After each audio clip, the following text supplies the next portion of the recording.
NPL season 2 को live घरमै बसेर आफ्नै मोबाइलबाट कसरी हेर्ने।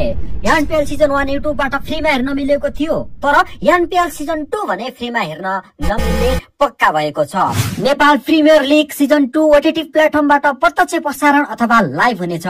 यदि तपाईसँग टिभी छ भने तपाईको आफ्नो टिभीमा रिचार्ज गरेर स्टार स्पोर्ट टिभी च्यानलबाट प्रत्यक्ष प्रसारण अथवा लाइभ हेर्न सक्नुहुनेछ भने तपाईले आफ्नो मोबाइलमा कसरी हेर्न सक्नुहुनेछ भने डिश होम गो एप्सबाट भारत बाहेकका देशहरूमा मजाले हेर्न मिल्नेछ।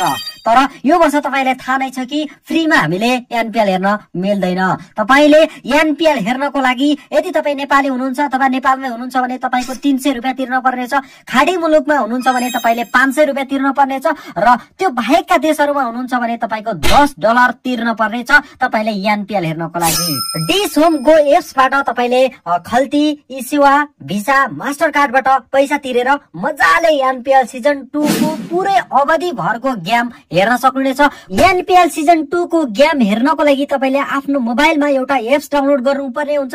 त्यो एप्स हो डिश होम गो। त्यो एप्सलाई कसरी डाउनलोड गर्ने, कसरी प्रयोग गर्ने, कसरी चलाउने, कसरी तपाईले पैसा पेमेन्ट गरेर यो सिजन भरिको गेमलाई हेर्न सकिन्छ, डिटेल कुराकानी आजको यो भिडियोमा हामी गर्नेछौँ। भिडियोलाई अन्तिमसम्म स्किप नगरी हेरेर साथ दिनु होला र आउने अबको यो एनपीएल सिजन 2 को जुन लाइभ छ त्यसलाई मजाले आफ्नै मोबाइलमा हेर्न सक्नुहुनेछ। त्यसको डिटेल कुराकानी पुरा भिडियोमा।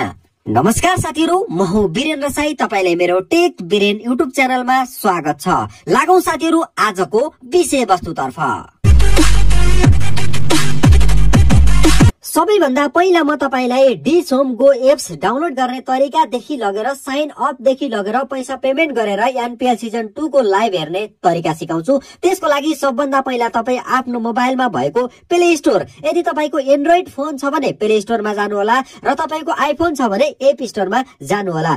म मेरो मोबाइलमा भएको एप स्टोरलाई ओपन गर्छु। तपाईको मोबाइलमा भएको यदि प्ले स्टोर छ भने त्यसलाई ओपन गर्नु होला। ओपन गर्ने बित्तिकै यहाँनिर सर्च बारमा एकपटक क्लिक गरेर यहाँनिर सर्च गर्नु होला। के भनेर सर्च गर्नु होला भने DISS dish home GO go यो एप्स तपाईले चाहिँ आफ्नो मोबाइलमा डाउनलोड गर्नुपर्ने हुन्छ। त्यसको लागि तपाईले यहाँनिर यति हानेर तपाईले सर्च गरिदिनु पर्ने हुन्छ।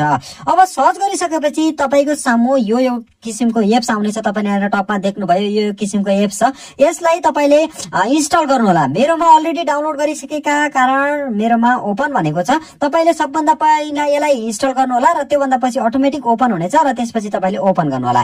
अब ओपन गर्दाखेरि यस्तो किसिमको इन्टरफेस तपाईको सामु ओपन हुनेछ। अथवा यहाँ के आयो भने अल्लाह अथवा नेक्स्ट गर्दै अगाडि बढ्नु होला। अब अगाडि बढिसकेपछि तपाईको सामु यहाँनिर तल देख्न सक्नुहुन्छ मोर 3 लाइन भन्ने यो अप्सन छ। यसमा एकपटक क्लिक गरिदिनु होला।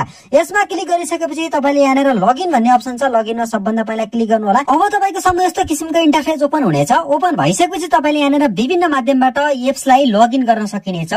त्यसको लागि तपाईले सबभन्दा पहिला तपाईको आफ्नो मोबाइल नम्बर रहेको छ एउटा अप्सन। त्यसपछि गएर तपाईको गुगल, फेसबुक, अरु इमेल जुनसुकै माध्यमबाट तपाईले लगइन गर्न सकिनेछ।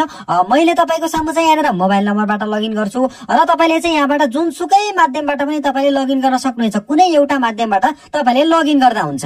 तपाईले यहाँनिर आफ्नो मोबाइल नम्बर राखिसकेपछि यहाँनिर यो टिक लगाइदिनु होला। यहाँनिर I am not a reward भन्ने छ। यसमा एकपटक टिक लगाइदिनु होला र यति लगाइसकेपछि यहाँनिर कन्टिन्यू भन्ने अप्सनमा क्लिक गर्नुपर्ने हुन्छ। अब यति गरिसकेपछि तपाईको सामु डिश होमले ओटीपी कोड पठाउनेछ है, त्यो यहाँनिर टाइप गर्नुपर्ने हुन्छ। तपाईको मोबाइलमा पठाएको ओटीपी कोडलाई जस्ताको त्यस्तै यहाँनिर टाइप गरिदिनु होला। त्योभन्दा तल तपाईले एउटा युजर नेम दिनुपर्ने हुन्छ। तपाईको कुनै पनि एउटा युजर नेम यहाँनिर राख्दिनु होला। तपाईको आफ्नो नाम राख्दा भयो, जे राख्दा पनि भयो। तपाईले कुनै पनि एक किसिमको एउटा युजर नेम राख्दिनु होला। त्यसपछि गएर त्योभन्दा तल तपाईले एउटा पासवर्ड राख्नुपर्ने हुन्छ। यो लगइन गर्नको लागि तपाईको युजर नेम भनेको यो रहन्छ, लगइन गर्दाखेरि चाहिन्छ। त्यसले गर्दा तपाईले एकदम ध्यानपूर्वक राख्नुपर्छ साथीहरु है। त्योभन्दा तल तपाईले आफ्नो एउटा पासवर्ड राख्नुपर्ने हुन्छ। यहाँनिर एउटा पासवर्ड राख्नुहोस्। पासवर्ड कस्तो राख्नुहोस् भन्दाखेरि तपाईले आफ्नो फेसबुकको राख्दाखेरि अथवा जीमेलको राख्दाखेरि अथवा कुनै पनि अन्य ठाउँको पासवर्ड राख्दाखेरि जे जसरी राख्नुहुन्थ्यो त्यसरी राख्नु होला। कुनै सकेसम्म कुनै एउटा क्यापिटल लेटर हैन, बीचमा @ अथवा ड्यास टाइपको त्यस्तो हिसाबले तपाईले बीचमा कुनै एउटा अंक समावेश गर्दा राम्रो हुन सक्छ र त्यो गर्दा कुनै पनि एउटा यहाँनिर पासवर्ड सेट गरिदिनुहोस्। अब तपाईको मोबाइलमा आएको ओटीपी कोड हानेर राख्नुभयो र त्योभन्दा तल तपाईले आफ्नो युजर नेम राख्नुभयो र त्योभन्दा तल तपाईले आफ्नो एउटा कुनै पनि किसिमको पासवर्ड क्रिएट गर्नुभयो। यो दुईटा चाहिँ तपाईले बारम्बार चाहिने भएकाले तपाईले ध्यानपूर्वक राख्नु होला र बुझ्नु होला र तपाईले यसलाई सकेसम्म टिप्नु होला, युजर नेम र पासवर्ड, किनभने लगइन गर्दाखेरि यिनी दुईटा कुराहरू चाहिन्छ। I am not a report भन्ने अप्सनमा टिक लगाइसकेपछि यहाँनिर सेभ गरिदिनु होला। यति गरिसकेपछि तपाईको आफ्नो आइडी यो एप्समा बनिसकेको हुन्छ। आइडी बनिसकेपछि तपाईको सामु यहाँनिर रेडमा देखिरहेको छ सब्स्क्राइब नाउ भन्ने अप्सन, एकदम रेडमा तपाईले व्हाइट कलरले लेखेको देख्न सक्नुहुनेछ। यसमा एकपटक क्लिक गरिदिनु होला। क्लिक गर्ने बित्तिकै तपाईको सामु चाहिँ यस्तो किसिमको इन्टरफेस ओपन हुनेछ। ओपन भइसकेपछि यहाँनिर तल अन्तिममा सब्स्क्राइब नाउ भन्ने अप्सन देखिएको छ, यसमा एकपटक क्लिक गरिदिनु होला।